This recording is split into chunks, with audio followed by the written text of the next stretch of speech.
adduunka meel 40 sano qof uu qaxooti ku yahay ma jirto iyo 50 sano waxaan xasuustaa 64tii bilaajo markaan nimid dadkii gabdhaha na siiyey guryahooda nagu soo dhaweey waxay ahaayeen beeshan maanta waxaa idin soo dhaweynaya ilmihii gabdhihiinu ay dhaleen odabtiyaashu ay dhaleen waxayna dalbanayaan inay helaan xaquuqdii waddankan ay ku lahaayeen waxaa aan idiin soo horumarsanay bani aadamku hadduu jase leeyahay jasad leedihiin asxaantu inaan tilmaanno laba ubadkaad dhasheenna xaquuqdii ay lahayn dalbanayeen aad barbar istaagtaan intaa waxaa dheeri ah annagu dad wada dhashaan nahay ma la qarin boqolkiiba 80 geeska Afrika dadka ku nool ayaa nahay waana isla dhalanay luuqadana kuma xirna walaalayaal waxaan rabnaa soo dhaweyntii walaaltinimo shalay ayaan rabnaa midii xaquuqeedna inaan helno inaadna barbar istaagtaan baan doonaynaa taasaan idinka dalbanaynaa oglahan waa socod doonaan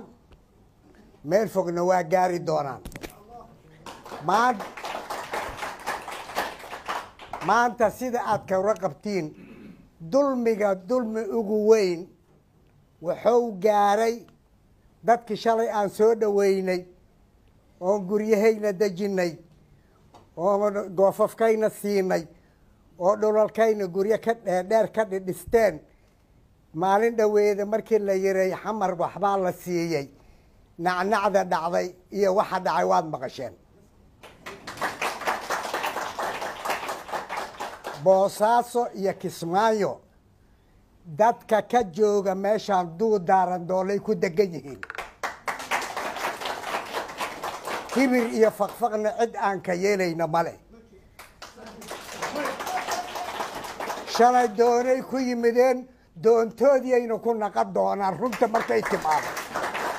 balse waxaan rabnaa dadka Soomaaliyeed meel kasta ay joogaan dal iyo dibadba waxaan rabnaa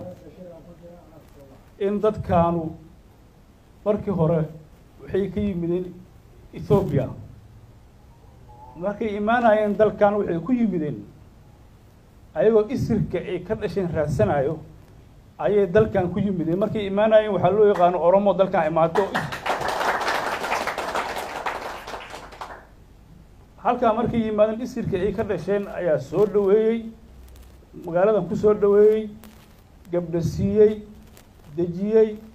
maantana waxay marayaan 30,000 oo qoys in ka badan ay marayaan